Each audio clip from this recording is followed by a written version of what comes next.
Yeah, that too. Just make sure you save like $22 for my birthday. Okay, great. Martin Show with your host, Kinte and Shannon. This program hosts a weekly panel of men and women who discuss Yeah. topics such as dating, the workplace, family, spirituality, cheating, and of course, sex. Monday nights at 6 p.m. Pacific, 9 p.m. Eastern. This show is simulcasted live audio and video between the website indyradio.org and YouTube, which allows listeners all over the world to gather together to tackle challenging relationship issues. And now here is your host, Shannon and Kinte. Hello, and welcome to an all-new episode of Men and Women Talk, the Mars Venus Show. I am your host, Kinte, all the way live from Los Angeles, California, and I'm so happy to be here with you tonight. We have yet again another terrific show planned for you, and it's so great. Somebody is moving around a bit or whatever, but it's all good. All right, so let me introduce my lovely co-host. It's the one and only Shannon Ford Jefferson. How are you doing, Shannon? Hi, light love from Miami, Florida. Miami, that's right. You are in Miami. MIA. Yeah, how's that going? Take it to the house. It was a rough day, but God is able. Rough day. So it took me a lot longer to get here than I wanted to, and I had to make some unnecessary stops because someone left something at home. So, but I'm here. But you're good though. I'm in my room, ready for training tomorrow. How are you? Are you feeling better? Looking better? Yeah, I was under the weather, but now I'm doing very good. I feel awesome. I feel amazing. You were having separation anxiety because you don't have Teddy in your life? Right, man. Every time Teddy's not with me, it's just I'm not right, So, but I'm gonna be okay though. I feel like I'm gonna be all right. Okay. So, tonight concludes a short series that we're doing. Last week it was what we love about Black men, and tonight it's going to be what we love about Black women. Now, this was from the brain of Shannon. So I want you to talk to us a little bit about your thinking about these two episodes. I know you kind of said something last week, and then also I know you have a poem for us to get started, get everything. Oh, we're doing that right off the bat, huh? Oh, I thought that's we're gonna start off and then end as well, right? Okay. So the topics, why or what I love about Black men and what I love about Black women are important to me because we don't say the things that we love about each other out loud enough. I think last year, that would have been last year when we were having our intro conversation to me joining the co-hosting for Mars and Venus Men and Women Talk. I had talked in depth about relationships and doing right relationships between Black men and Black women, which we don't do enough of.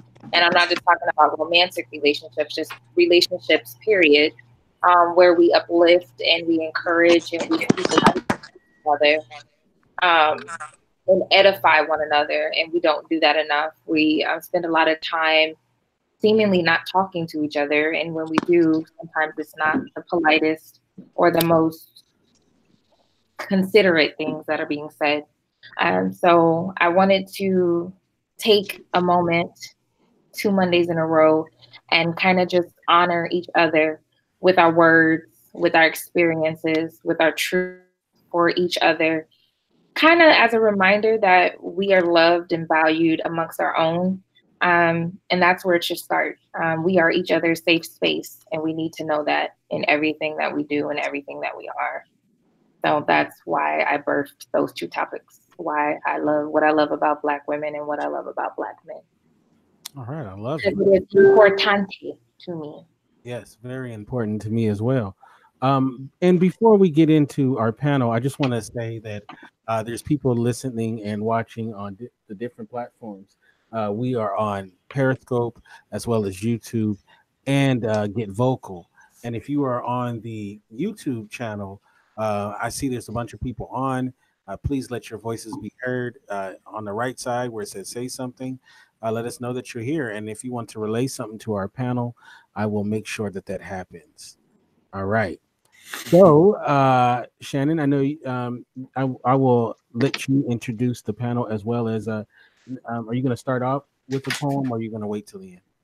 I will introduce them, and then I will do actually an open letter to Black women, like I did an open letter to Black men.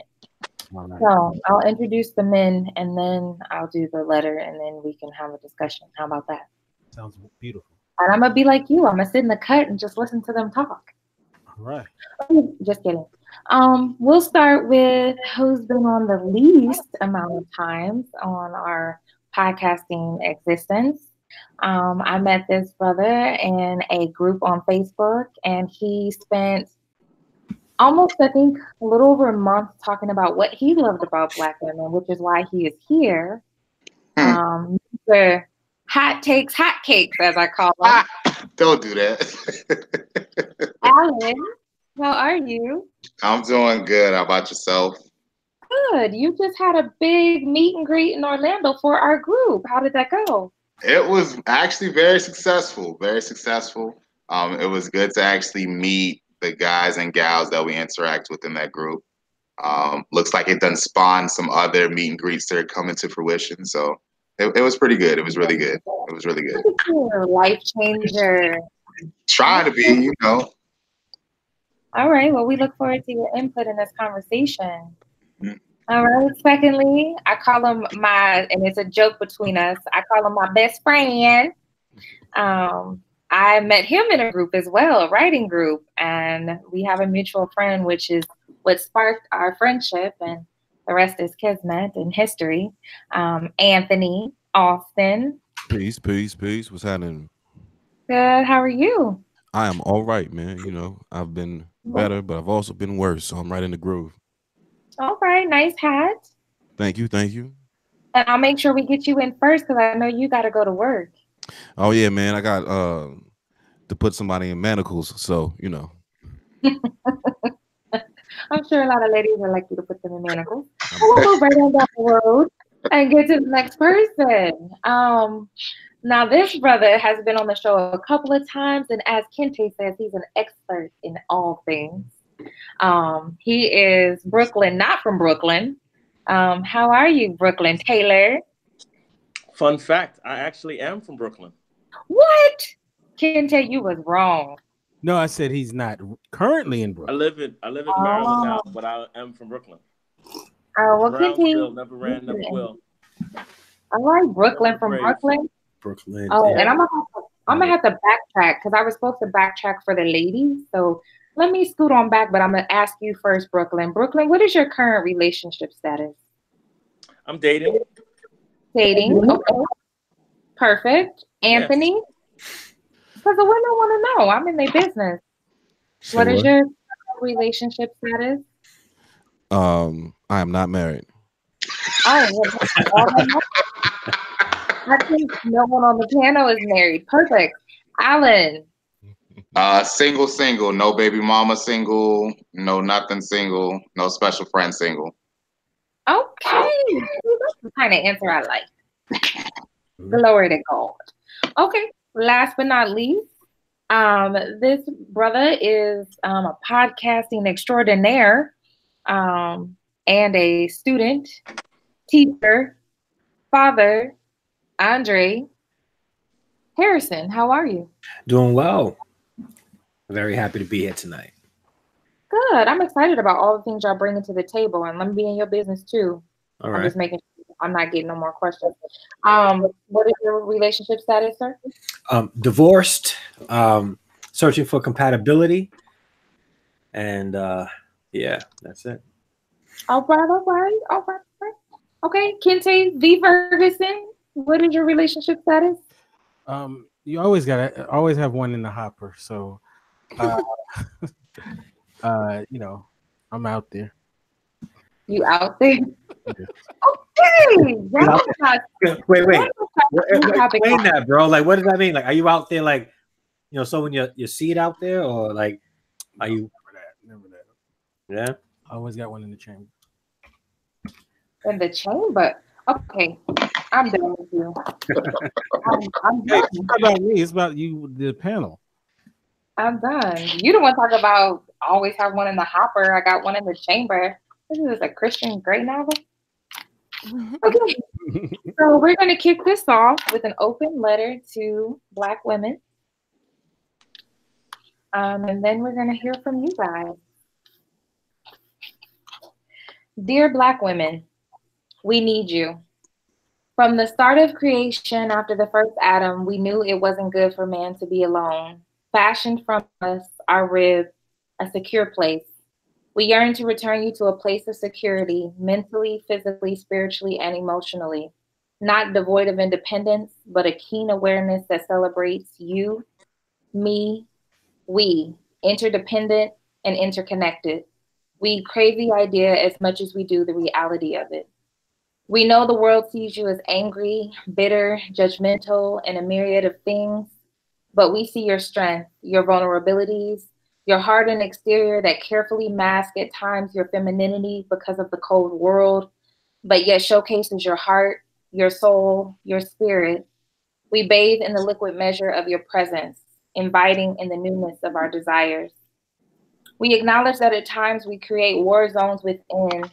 We aim to claim our rightful places, not just your hearts, homes, and beds, but also your lives.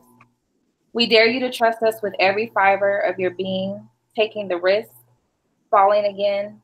We will catch you every single time. So, Black women, we need you. An innate, extraordinary outer body craving. You are the flesh of our flesh. It is essential that you allow us access to the areas you keep hidden. We will keep them safe, or at least die trying. From this day onward, love the Black men who love you. Oh, wow, that's awesome. Yeah, that's great. That was beautiful, beautiful. Very well said. Um, and I think that's a great way to get this thing started off. I'm gonna first start off by talking about how how I feel about Black women. Obviously, I feel like the Black community is very important to us Black men, and a great partner in it is the women, or our women. And whether it's a romantic situation or platonic friendship, Mm. or it's very important that Black men and women are unite together. And tonight, I really want this to be a celebration of Black women. And I think the first Black woman that we all get exposed to is our mothers, right? For most of us, and our relationship with our mothers are very important in a lot of ways to how we relate to women once we start getting into the dating scene, and our sisters as well, and other women, maybe grandma or whatnot. But I think I want to first start off with the first Black woman that most of us came in contact with, which was our mother, and talk a little bit about how the relationship with your mother, good or bad, if you feel like, if you want to share, um, has informed your relationships with Black women as you become a man. Probably a good place to start off is with you, Alan. You want to speak to that? Okay. Well, I would have to say with my mother, it's definitely been a positive, just because, for one thing, she's independent but dependent at the same time. So me coming up, seeing how she moved around, seeing how she kind of articulated herself on the needs and that she wants to become successful, it kind of helped me value the way Black women are looked at. And when I say that, I mean for the fact most people look at, if you're dealing with an independent Black woman, some of them feel like you can't really get through to them. You got to kind of fight to get your point across. She actually kind of showed me that there's a way that you can finesse dealing with the independent Black woman, because at the end of the day, just because she's independent doesn't mean she does not want to be dependent on somebody. And seeing how she interacted and she dealt and handled with my dad in different situations, it kind of helped me evolve and understand how I need to articulate myself when it comes to Black women. Because if you don't really articulate yourself correctly, that's kind of when you butt heads with them.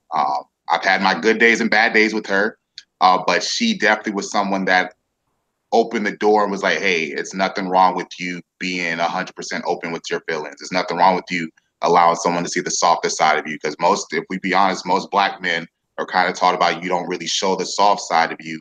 You always got to be that tough guy whenever anything happens. You can't show any emotion. And she actually developed the softer side of me, which I definitely appreciate. So. Love you, Martha Newman. In case you're watching, because I sent her an invite. Let me go ahead and save myself real quick. Very well said. Very well said. What about you, Anthony? I was definitely positive. I'd say that my mother's probably 87% responsible for the man that I am today. And that's work ethic. That's the way that I think and that I process things or analyze things. That is my level of compassion or empathy. That is also somewhat accredited to my creative abilities. Definitely 50% of my being, or whatever the God dynamics or mathematics is with that. And I've learned that I've probably put a lot of women, I guess, against the image that she has created. And it's maybe that, I don't know if that's fair or unfair, but I feel like if you can't really I don't want you to be a carbon copy, but you got to be able to hold your weight, because I've seen her do way too many great things for me to accept anything less. Yeah. Okay. What about you, Anthony? I'm sorry, Dre. I had positive experience, not just with my mother, but with my grandmother as well. My mother worked a lot. She was a correction officer, so she spent a lot of time at work. My grandmother was the one who was there the majority of the time. And my grandmother, as meek as she was, I saw as one of the strongest women that I ever met. And in fact, like you were saying, not a lot of people can measure up. Probably no one can measure up to my grandmother. And I use her as the model of what I want to be with, who I want to be with. She was strong, devoted to her family, caring. She'll tell you exactly what you need to hear in a loving way. She was just the most beautiful woman I've ever met. And she helped me see Black women as beautiful and develop appreciation for Black women. All right. And Brooklyn. You're on. Yeah, my mom is a force. She's always been a force to be reckoned with. And from my earliest memories with her and my dad died when we were younger. But the way my mom and dad treated each other, it was always love. It was always respect. Um, and she was just a shining example. She's to this day, a very regal woman, a very intelligent woman, a very hardworking woman, someone who just sets an example. She's a leader in the family. She's a leader, among her colleagues. She's just an extremely inspirational presence. So, I mean, when you have that as an example, you appreciate it. You if you have respect, and I do, you have respect and you have an example of what a great woman is.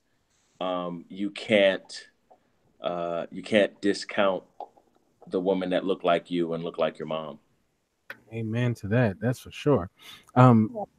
One thing I want to do is talk about a lot of qualities that Black women tend to exhibit, and one quality that is often said, and definitely one I agree with, is strength.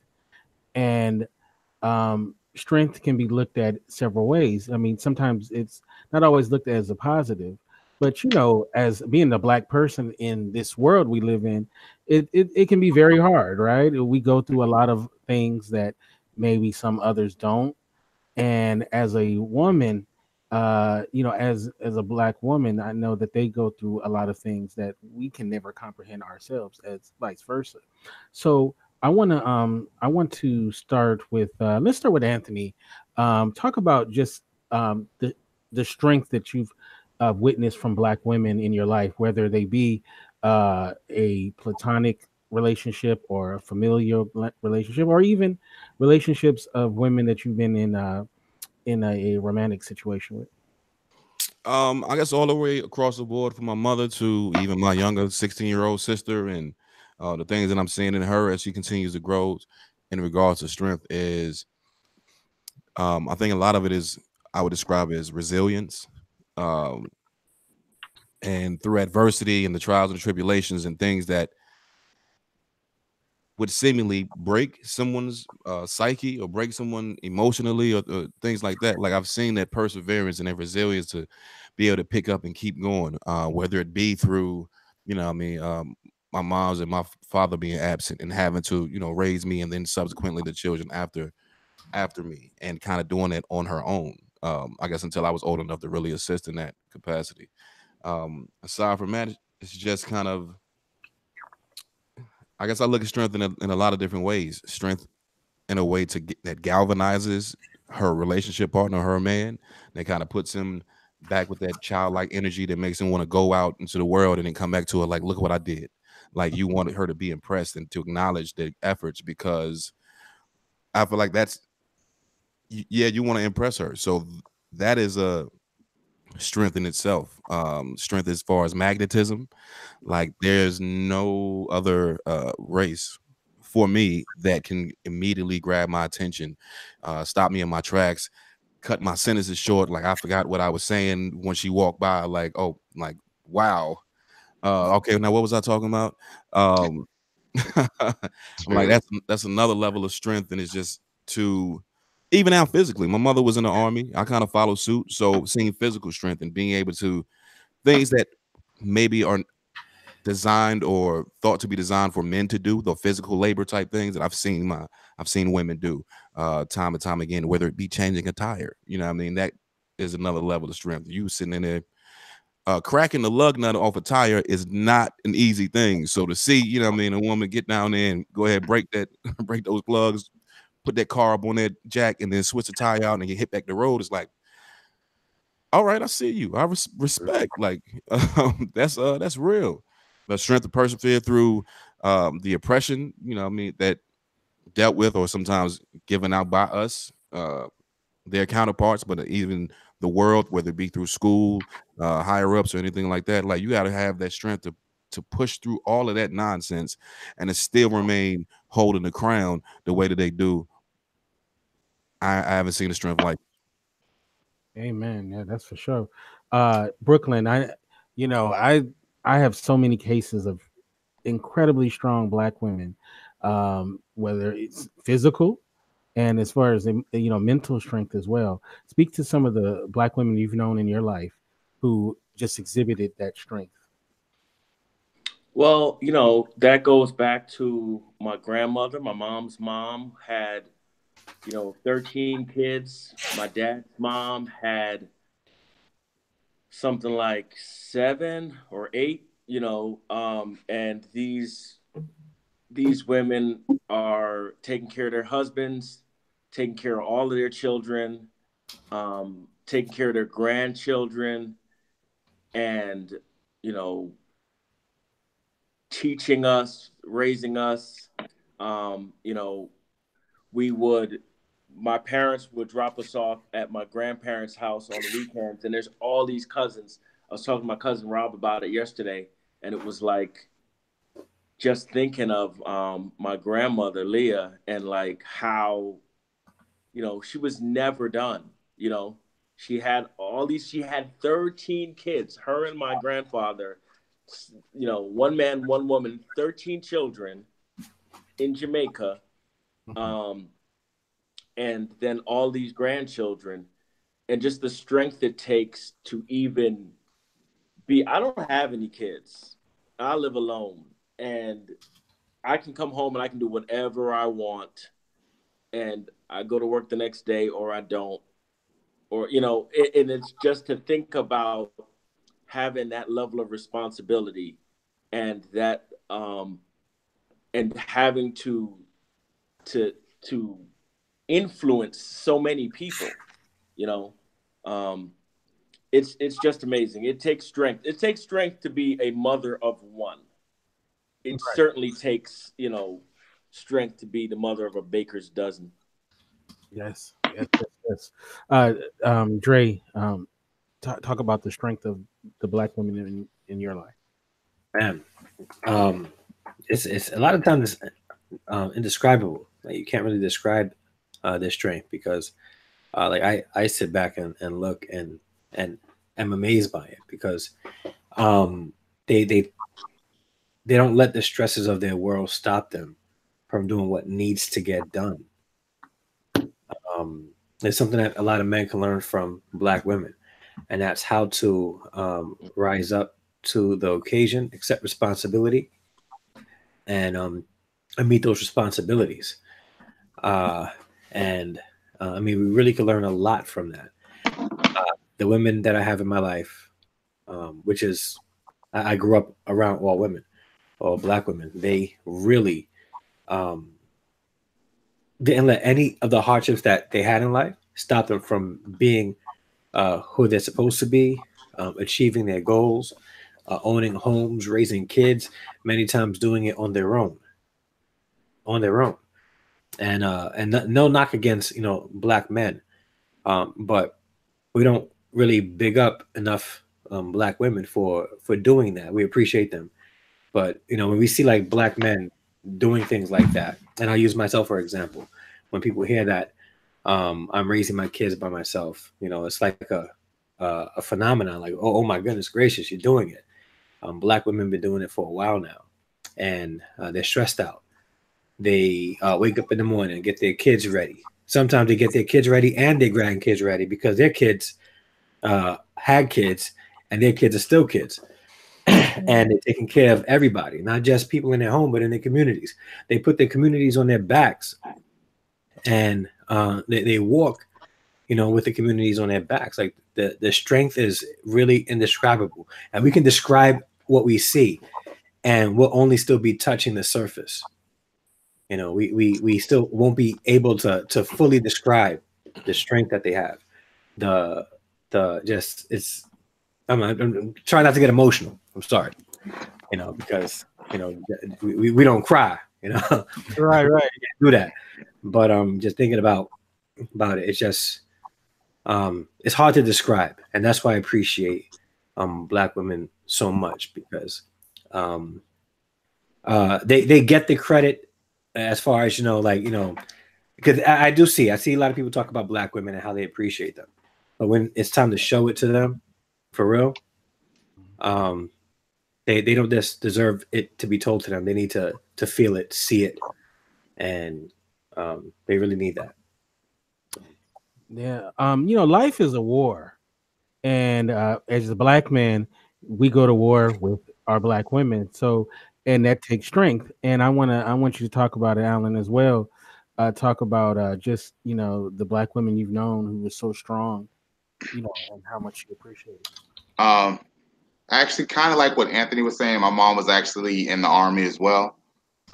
So I've seen her do the heavy lifting. So I think one of the biggest strengths is seeing her transition from we're big on sex appeal when it comes to our black women, but it's something about seeing our black women go from being sexy to going in the dirt, getting dirty, doing what it takes to get the job done and still getting it done without a hitch.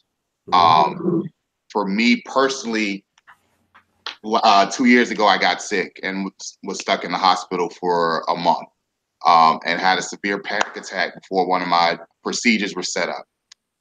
Mother comes in, the nurses don't know what to do. They're flipping out.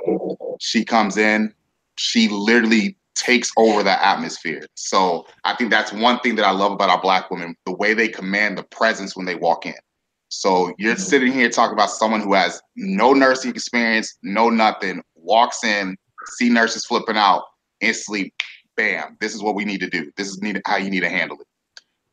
And for me, that speaks volumes. Because like they're saying, we really can't, we only scratch the tip of the iceberg when we're talking about the level of strength that black women have.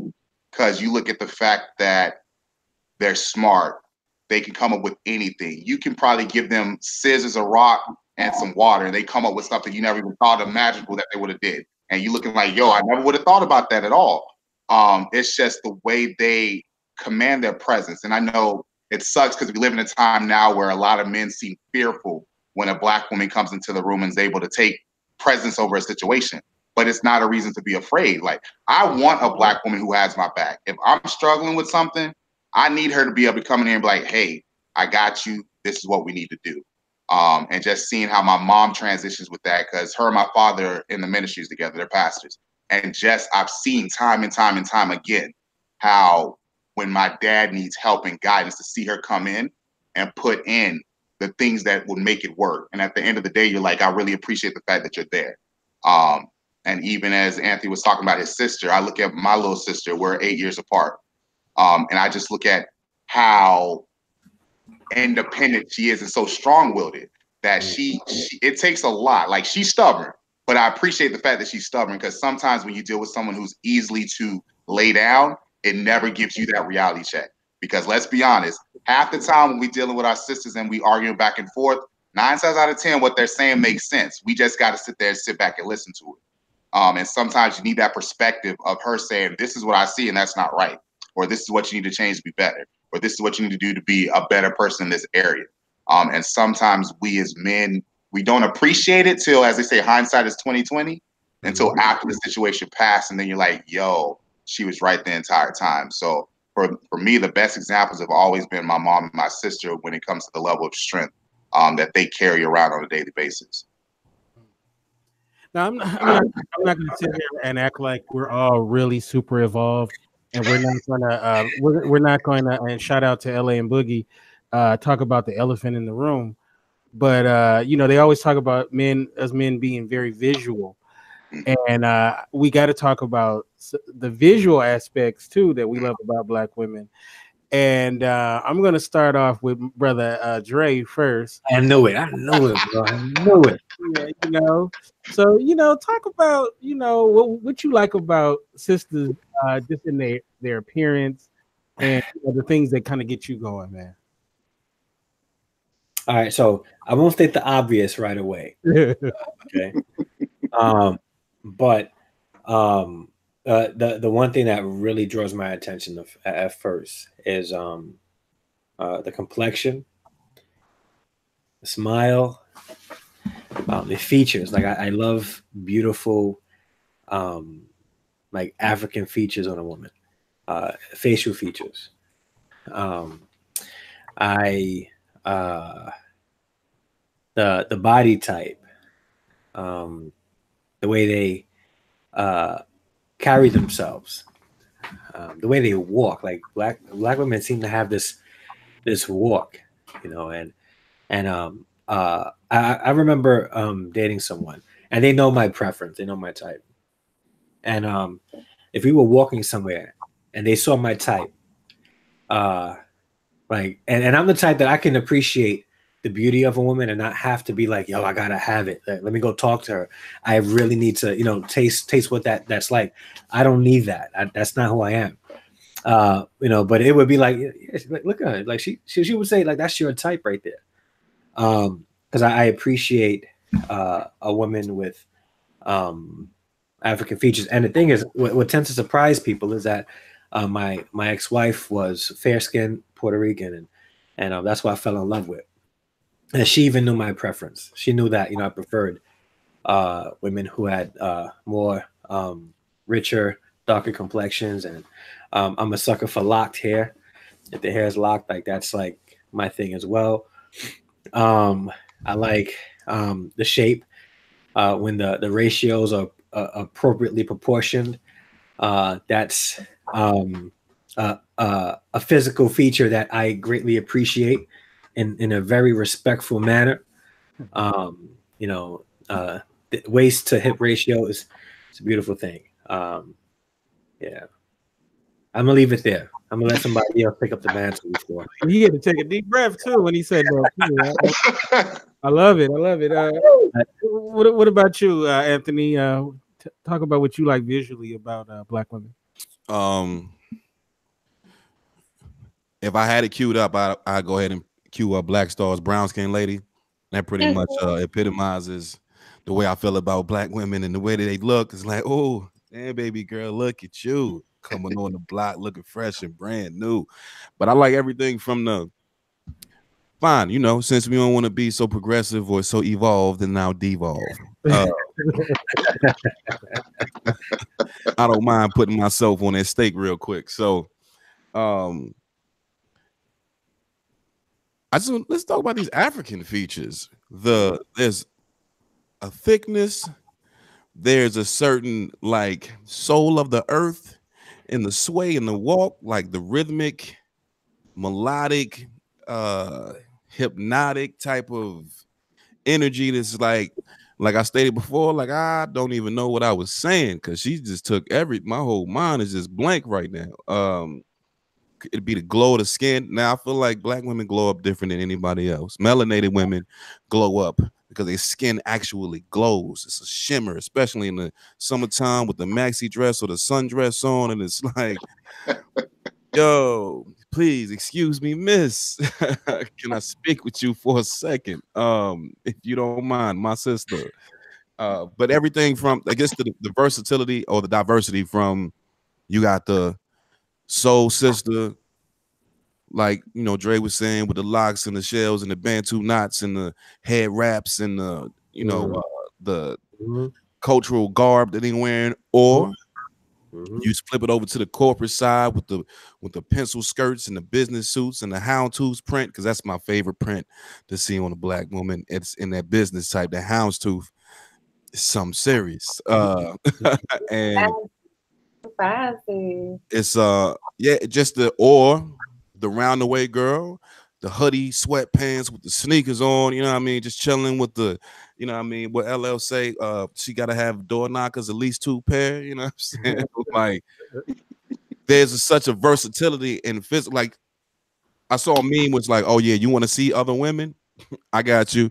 I can fix my hair this way. I can wear this one day. The next day, I can switch it all up. Yep. 7 days a week, you can be with a different woman all in the same one. And I'm like, I ain't seen nobody else that could do that. That could pull that off so effortlessly and so flawlessly. It's like, yeah, I got to have you. So Facts. let me see what's up. I'm gonna go head home. Like to make a nigga want to go home. Like, you know what? I'm gonna holler at y'all, man. My woman, she just sent me this photo. I'm gonna go ahead. I'm gonna catch y'all next time. I ain't finna be out in these streets. So yeah, it's real out here in the field. Yeah, Brooklyn. Yeah, talk about the buffet, which is black women. You have so many different types of black women. I mean, you have the gambit. So talk about I think that what black women are able to do in the face of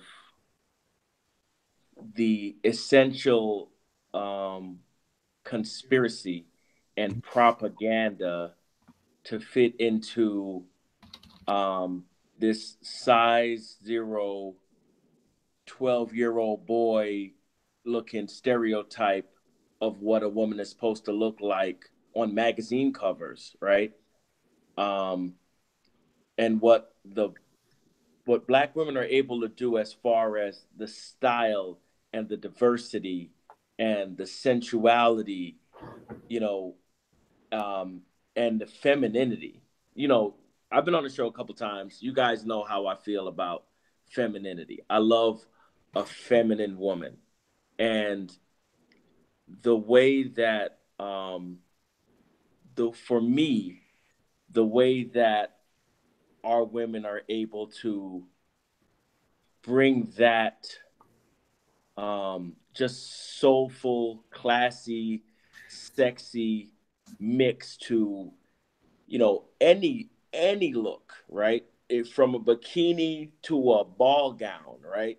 it. Just to be able, as Anthony said, to carry it, to pull it off, to be in any way, right?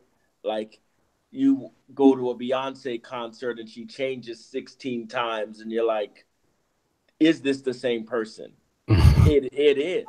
You know what I'm saying? So that's really sexy. If that's the topic we're on, if that's that lane we're going down, there is no end to, and the influence, like the the dichotomy of having to fight against some whitewashed standard, while at the same time the mainstream is stealing each and every style, right? Like, Black women have been wearing dreadlocks for centuries. Black women have been wearing cornrows for centuries. And, then in like 2016, they're going to call it box braids and act like it got invented by Kim Kardashian or something. Give me a break. Come on. So that's my take on it. I have great appreciation for the levels of attractiveness and just the style of our women. And I purposely saved Alan for last because if you check this brother out on Instagram, he always has dope things to say, especially about Black women. So it's all on you, man. Talk to us. That's a lot of pressure after these three done sat there and pretty much stole everything that could be said. Physically, words can't even express the way when Black women was created. Me personally, I have a bias. I feel like God was like, you know what? This is what you guys get. I'll just put something together for the other ones. Because I just feel like Black women are the baddest things ever created. Just to be truthful. Just as the guys were saying, you look at their sense of style. I actually have a friend. We're currently with a personal trainer and we work together. And I'm a visual person. I see how she dressed when we go work out. I see the curves she's been blessed with. Then when it's time for us to go to work, see her make that transition. See her with those high heels on. See her with that business suit on. See her walking around taking care of business. And then seeing other Black women walking around the office dressed the same way. Then you sit there, yo, let's go out. We're going to go out, play ball or something. Then you see him, like you said, she got the sweatpants on or the basketball shorts on, got the tank top, got the Jordans or whatever. And you still look like, man, you still bad. Like, regardless of what you do, you still bad. And it's crazy because, like you guys said, our sisters have been doing it for years and they never get any praise about it. But as soon as we have someone, like they said, the Kardashians or somebody else do it, everyone's about to lose their minds. I'm like, oh my God, I've never seen nothing like this. And you got homegirl next door that dress like that all the time and you don't appreciate it. So for me, it's just the way they carry themselves. It's a sense of authority, whether they're dressed down, whether they dressed up. It's just the way they move through the atmosphere. They kind of just glide in. It's like poetry. You can't even grasp it. It's just they walk in there, you just like, man. And like Anthony said, sometimes I'm sitting there at work because where my office is situated, I get a traffic. So I see all the sisters as they come and go. And sometimes I'm sitting there doing an email look up, forget what I was about to do in the email. I'm sitting there focused on this one. I'm like, man. So it's just the physical aspect of our sisters is amazing, especially when it comes to the different colors they put together. I had just put a post up in the group about it's nothing like seeing a Black woman dressed in yellow. Seeing them in those highlight colors, the way their skin just pops off of it. And it's like, to me personally, no other nationality can actually match the sense of grace, the sense of style, the sense of elegance that our Black women have. So, yeah, yes, right there. Now, now anybody can start off with this one. What was that first famous sister when you were coming up that you had your like kind of first little celebrity crush on? Halle Berry, 1986 to this day. So I'm muting myself. I had three. Who was it? All right, so like, don't think I'm weird. Like, there's three of them. So it was Cicely Tyson. Okay. No judgment.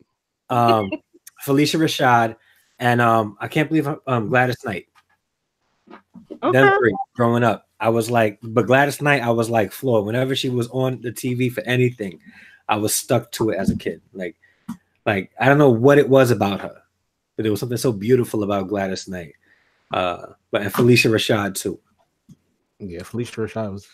Yeah. Claire Huxtable to this day. To this day. Jada Pinkett. Oh yeah. And I don't think I had like those are the first ones that I can remember. Just like super crushing on Felicia Rashad. That my evolution of attraction to her, like she took me through all the way to manhood. Because even now it's like, oh, you still out here killing. Oh, and Angela Bassett. Wait. I was hoping no one was going to say that. Man, how can you not mention Auntie Angie out here in these streets? I'm saying.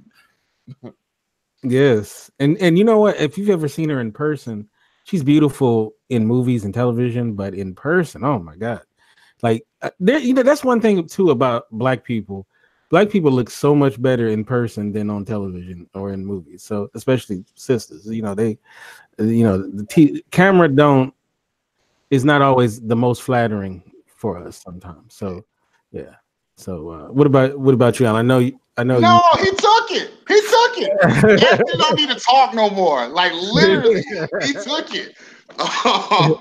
Definitely Angela Bassett and Felicia Rashad, Mrs. Huxtable, man. It's something about seeing a woman who, like I said, can control the atmosphere when you look at Felicia Rashad, especially when we have learned to love her as Claire Huxtable, and just seeing the sense of power and grace she had and the sense of being able to take over the atmosphere and be able to, what she said carried weight, even though we know that they were acting, but it's just, she really personified how Black women do carry themselves. Mm-hmm. They can go from hood to educated to hood again in a split second.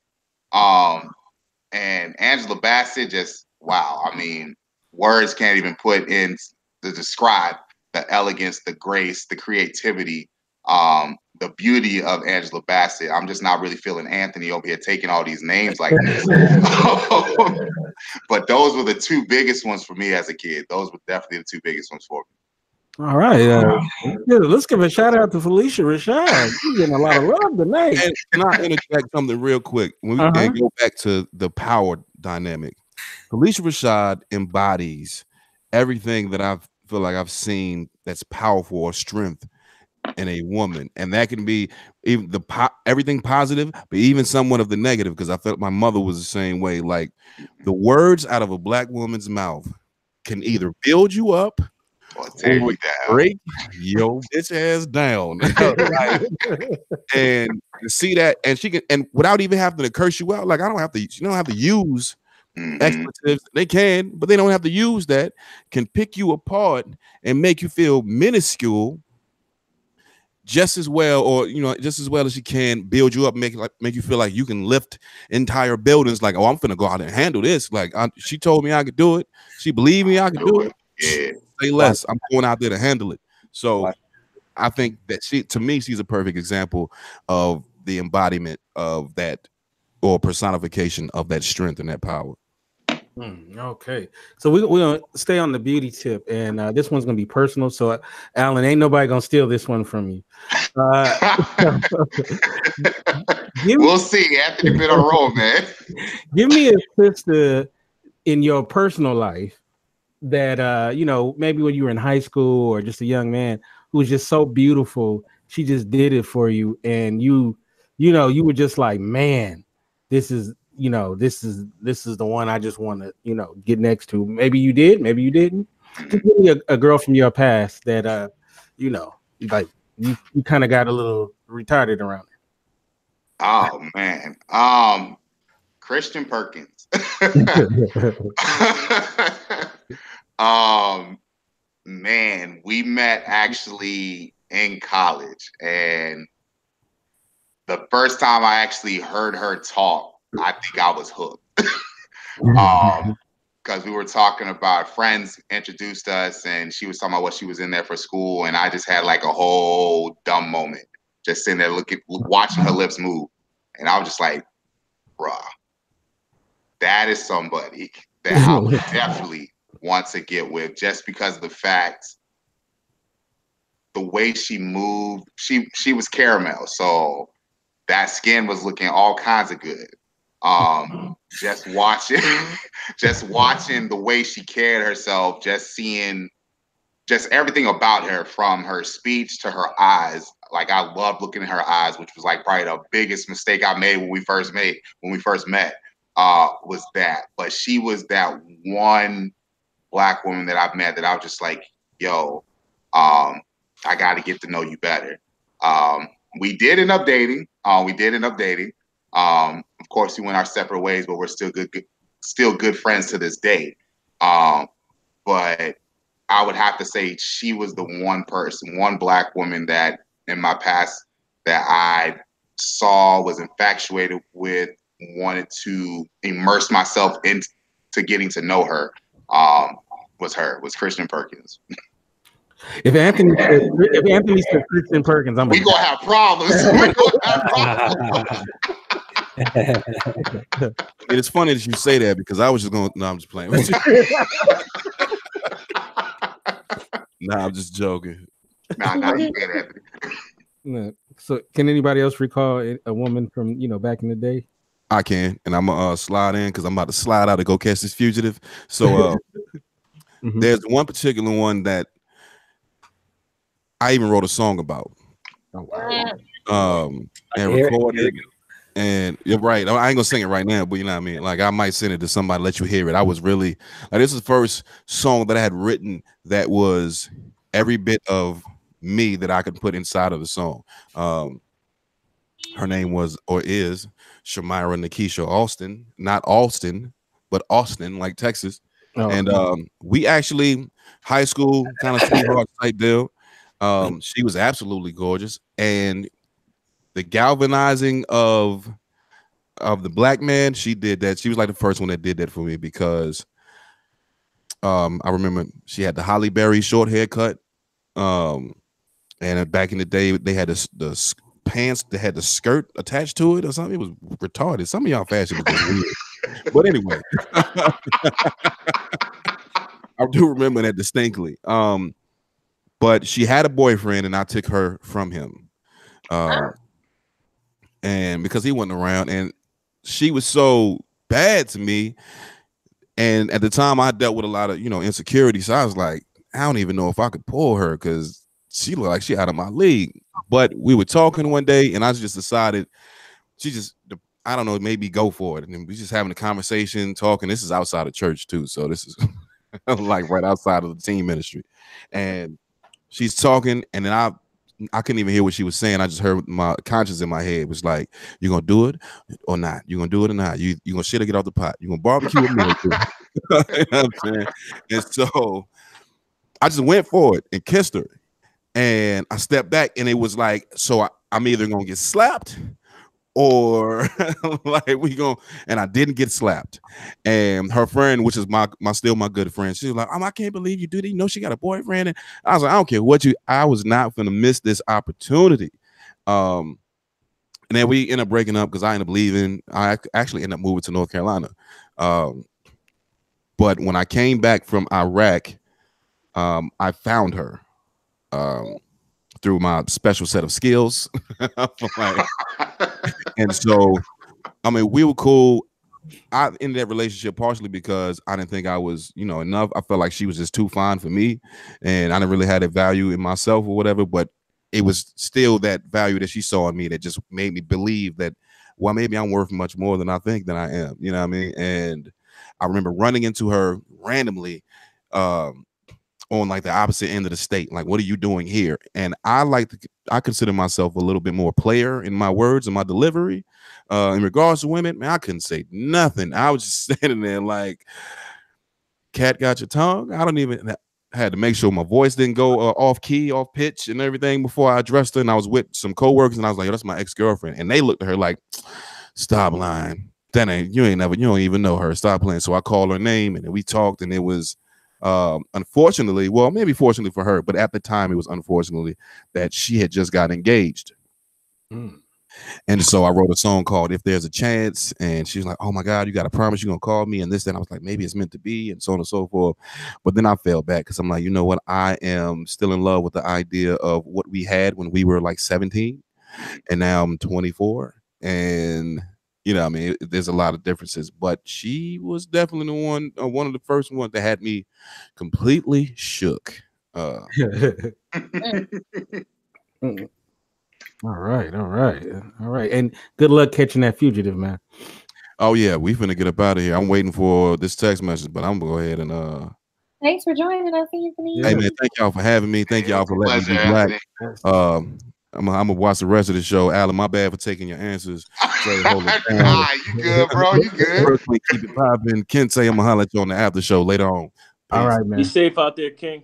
Yes, Bye. sir. Be safe, my guy. All right. So Brooklyn or Dre, who wants to? Can y'all recall a girl that made you get a little retarded? I'm gonna need y'all to stop all saying retarded at all, and Mhm. take it out the lexicon. Yeah. Everybody, Mm-hmm. So was there a girl? it's 2019. Let's evolve behind that. Mm-hmm. Was there a girl? Ray, you go ahead. I'll go after you. All right. Let me see. Man, like I got married young, so but I won't say names because I know people that probably watch this.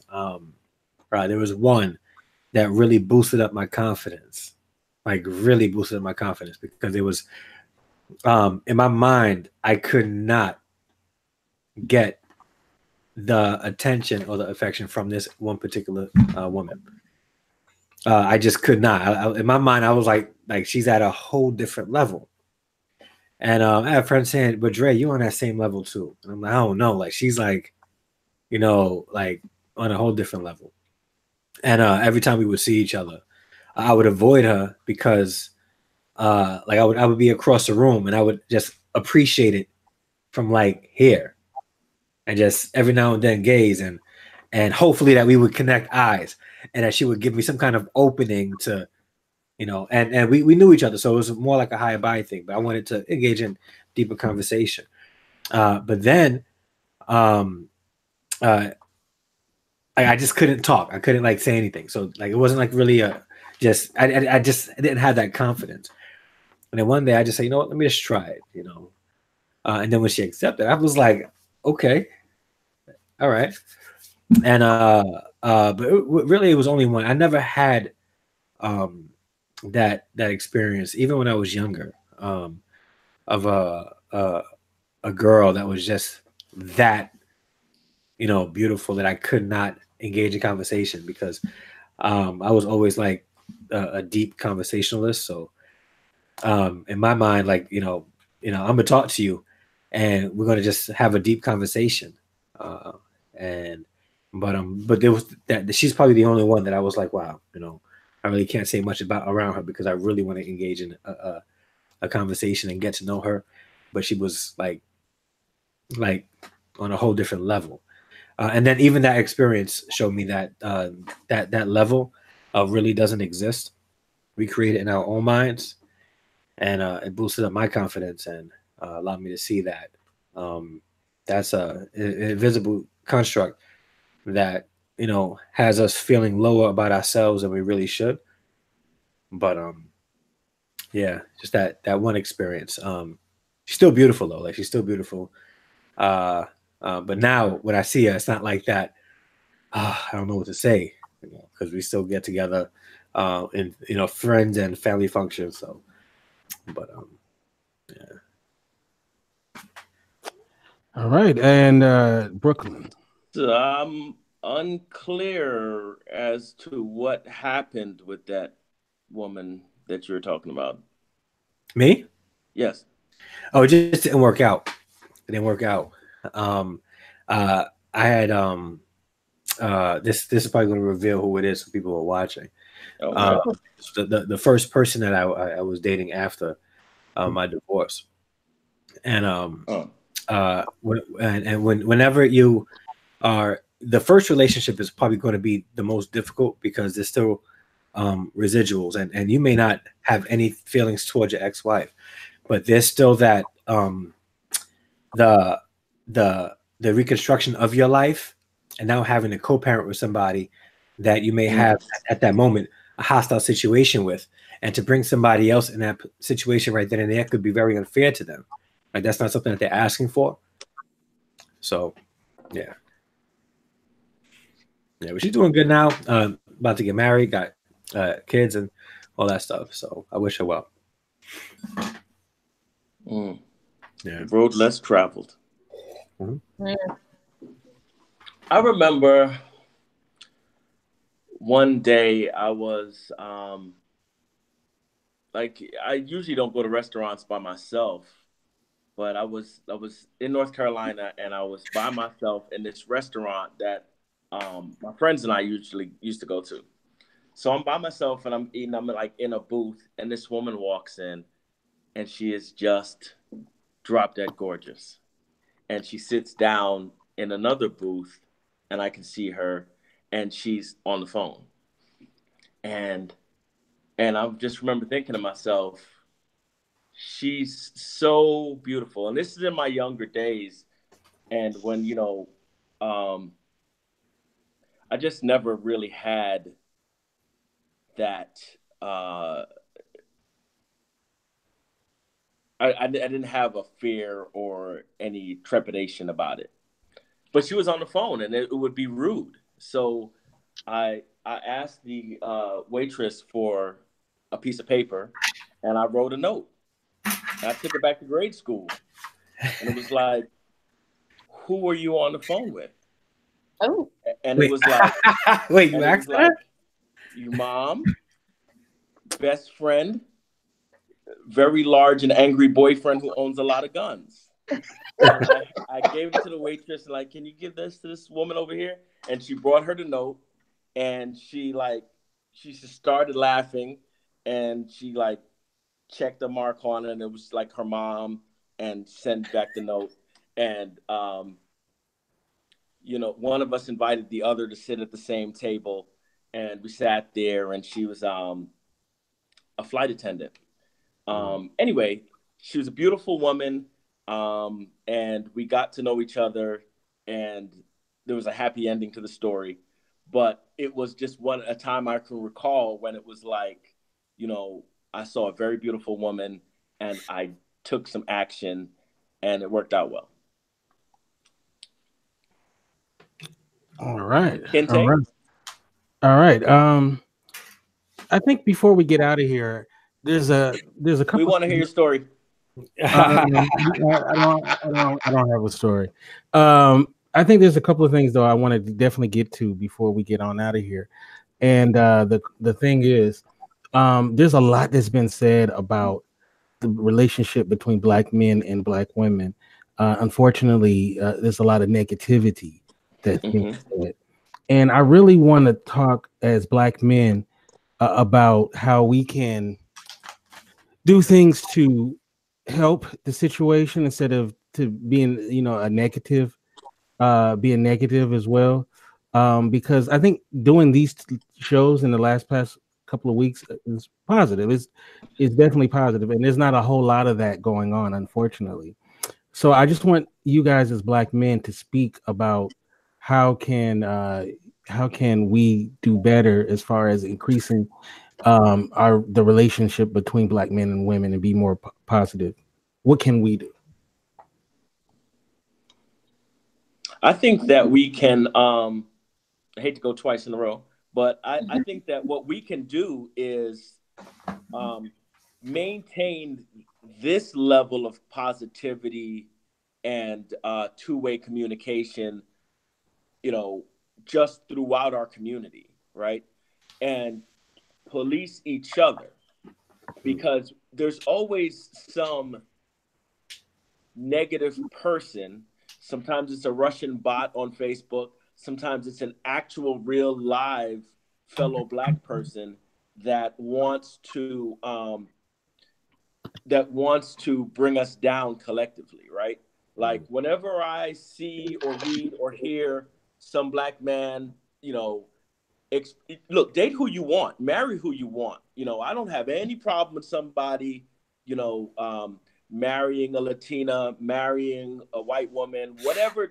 Do fall in love with who you want to fall in love with and love them. However, when you qualify it, when you say I only date white women because black women are no good, you haven't dated a billion black women, you know, and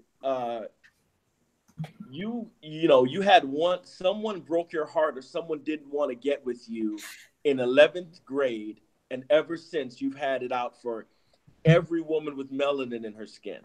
We've got to get rid of that. We've got to shout that down. Again, no, not bashing anyone who falls in love with, you know, I mean, I was in the military.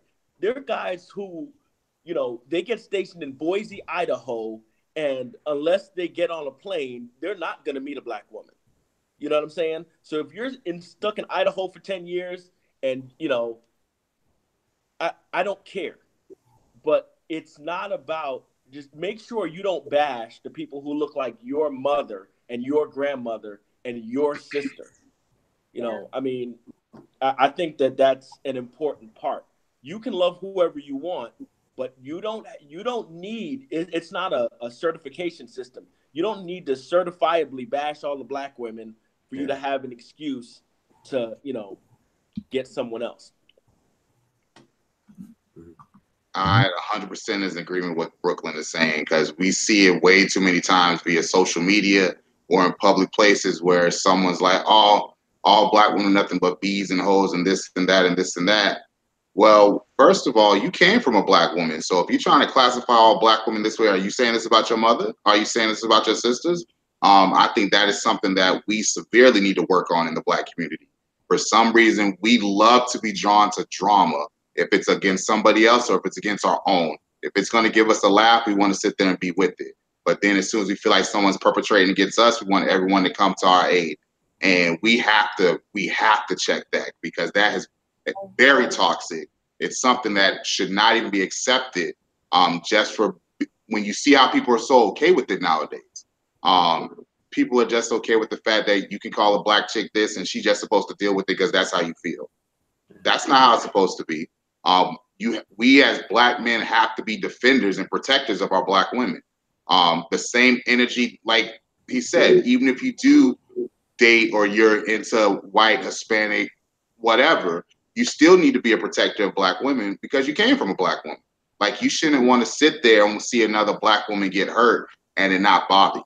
You shouldn't sit there and see a black woman struggling and it not bother you. You should be willing to want to help. It doesn't always mean that you're trying to holler at her. You just understand that's your sister. That's one of yours. That could be your sister or your mother that's out there and need help. Matter of fact, it reminds me of the situation that happened a couple of weeks ago where we had the guy in Texas had punched the young lady at her car. And you saw, like, how you going to sit there? And I'm not assuming that the person who recorded it was black, but we see how many times we've seen videos of black people fighting and everyone who's recording is black and no one's lifting a finger. It shouldn't be like that. If you see someone coming at your brother, your sister, you should be one of the first ones to be over there to want to protect them and to want to defend them. So I'm in 100% agreement with what Brooklyn's saying. It's a mentality that needs to be changed. It's something that needs to be dealt with, and it needs to be taught with our younger generation, because our younger kids grow up with it and then they think it's normal. And then once they become adults, it becomes a toxic cycle. Then they're doing the same thing. Then they're doing the same thing. And it's just a revolving door. And it's something that has to be checked. And it needs to be dealt with. So I definitely agree with what Brooklyn's saying in regards to that. Yeah. Shout out Steph, who was that feedback? Yeah, I was hearing feedback. Yeah. So shout out Steph for her comment. I'd like for black men to be more conscious of making a safe space for black women to be vulnerable and not be strong all the time. I had a conversation with somebody I dated. We wound up being really good friends afterwards. Again, not compatible, so we just decided to be friends. And she's one of those strong black women, beautiful, beautiful, dark skin. Like she's just absolutely beautiful. A professional woman who comes off extremely hard, right? And she once told me that it's exhausting for her to always have to be that way because she feels that she has to protect herself all the time. She's always, on edge, always have to prove herself to not just black men, but all men and other women and other black women also. So she's always on go. She said she just wants to be able to be a lady, just to be a woman sometimes, and and lean on a man for support and not have to do everything on her own. And I think that's something that us black men should be able to do for black women. And as you were saying, Brooklyn, like love is love, and whoever you fall in love with, no matter what they look like, hair texture is, body shape, you fall in love with who you fall in love with. Um, but never dismiss the black woman because you feel like she's too difficult or too hard, because she really isn't.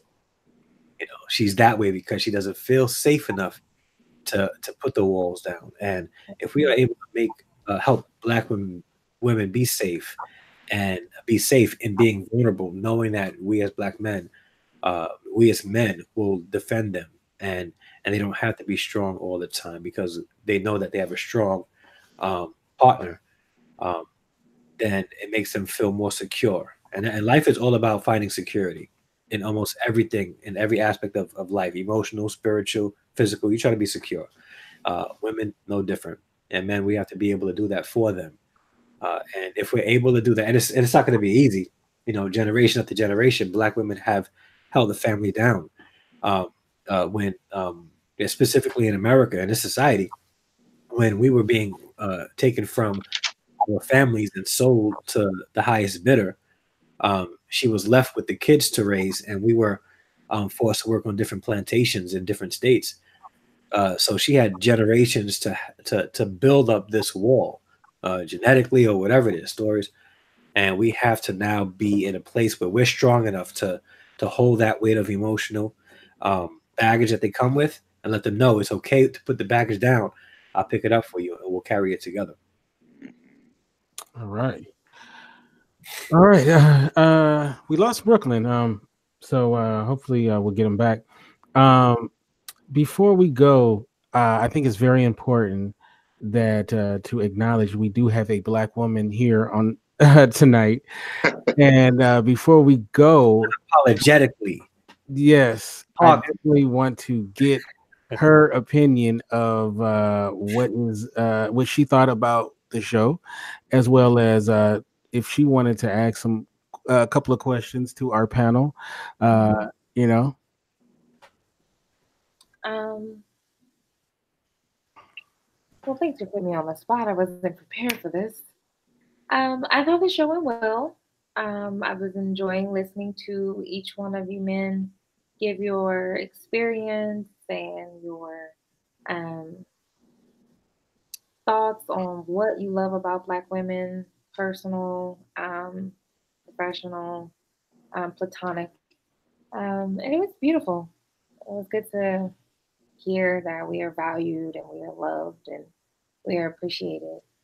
Um, if I would ask a question, I don't know. Um, I don't necessarily say I'd ask a question. I'd probably present a challenge um, that for all of the single men on the platform and watching, um, stick around long enough to choose us. A lot of us are wondering why we aren't being chosen, and it's not because we have attitudes. It's not because we're indifferent. Because we aren't having conversations with each other. So soul stirring, vulnerable. Let me match your strength with my own conversations. So Mhm. I would challenge y'all to just stick around long enough. all right. Well, that's well said. Did you have any? Did you want to close with something? A Maybe? poem. Yes. Okay, so literally, I wrote both of these pieces today because Oh wow. I was going to pull some stuff out of my computer, but it's been a kind of a crazy day. So this doesn't even have a title, but I guess I'll call it Woman. You are the real deal. No hocus pocus, but all magic. We stand in awe of your goddess, gypsy like grace. You ease into a role and wear the weight of the world and life on your shoulders. Yet the world still grows colder. We want your rhythm and your blues. We want to resonate in your body, be the butterflies in your stomach and the pep in your shoes. You give life to so many, So we are giving you the first of many accolades. You are the epitome of the dopest earth in all your ways, and we applaud you, woman. All right. Wow. That's Awesome. awesome. Awesome. Very well Awesome. said. Thank you so much for that. That's You're amazing. Love it. Yes. I want to thank, of course, the panel. You guys were amazing. You did a beautiful job. And I want to thank everybody that's listened as well.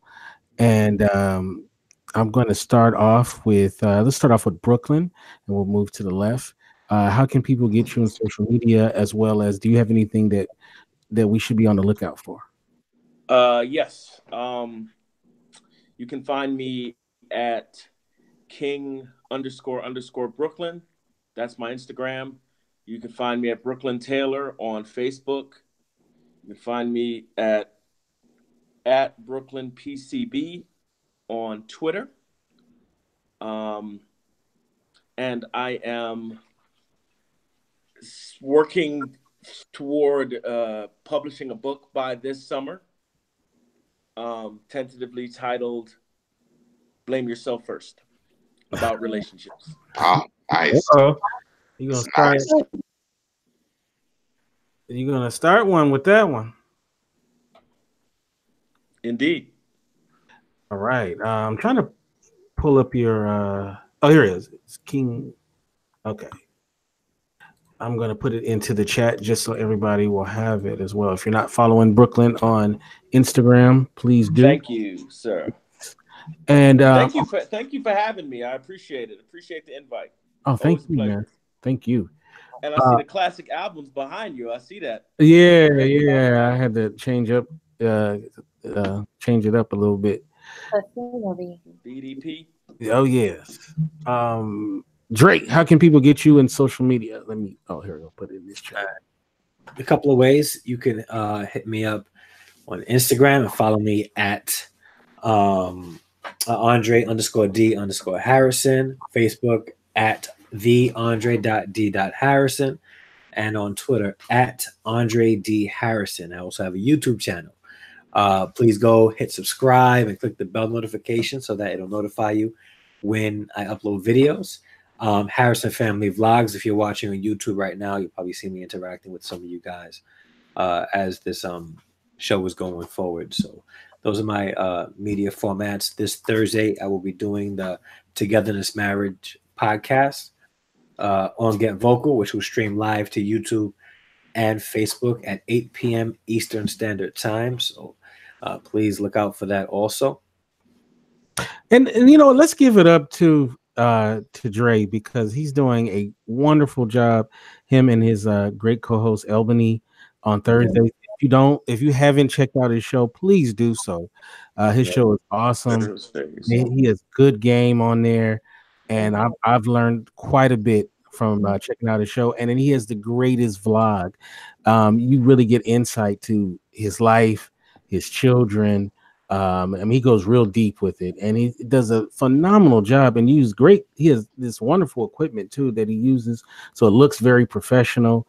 It's very professionally done. So, and one thing I have to say that's very important is when people put out content, right? We all put out content. Please make sure you leave a comment as well as a like as well, because that really does help with the cause. So make sure that you do that, because it helps. It helps the process. So I want to make sure that I always say comments are currency. Yes, it is. All right. So Al, how can we get you in social media and all that good stuff?